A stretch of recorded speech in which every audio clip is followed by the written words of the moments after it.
नर्मदा के तिलकवाड़ा की ये खबर है, जहां पर सस्ते राशन की दुकान के संचालकों की ओर से अपनी पड़तर मांगों को लेकर मामलतदार को आवेदन पत्र दिया गया है। तिलकवाड़ा तहसील सस्ते राशन की दुकान के संचालकों के एसोसिएशन की ओर से अपनी कई पड़तर मांगों को साझा किया जा रहा है, जैसे कि कमीशन में बढ़ावा करना, ई प्रोफाइल में तकेदारी सहायक का बढ़ावा करना, सिंगल फिंगरप्रिंट से 2 बिल बनाना। ऐसी कई मांगों को सस्ते राशन की दुकान के संचालक काफी वक्त से साझा कर रहे हैं।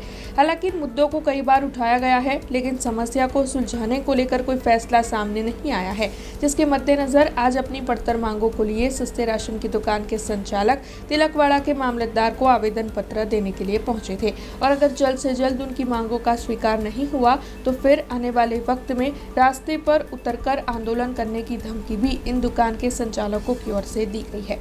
आज रोज तिलकवाड़ा तालुका फेर प्राइस एसोसिएशनના દરેક સંચાલકો મામલતદાર કચેરીએ ગુજરાત સરકારમાં જે અમારી પડતર માંગણીઓ છે એને લઈને આવેદનપત્ર આપવા માટે અમે બધા ભેગા થયા છે।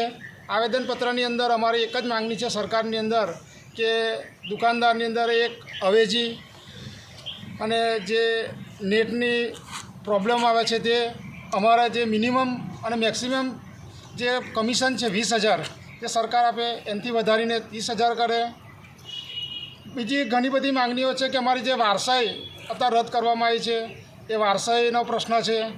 એ તમામ પ્રશ્ન સરકાર સુધી અમે મોકલવા માટે આજે આવેદનપત્ર આપી રહ્યા છે અને અવારનવાર નવા જે પરિપત્રો થાય છે એ પરિપત્ર રદ થાય એના માટે અમે બધા ગુજરાતના તમામ એફપીએસ સંચાલકો અમારા બે એસોસિએશનો ભેગા થઈને લડત લડે છે, એની સાથે અમે બધા જોડાયેલા છે અને એ માટે લડત લડવા માટે આજે 28 તારીખના રોજ અમે મામલતદાર કચેરીએ આવેદનપત્ર આપવા માટે ઉપસ્થિત થયા છે।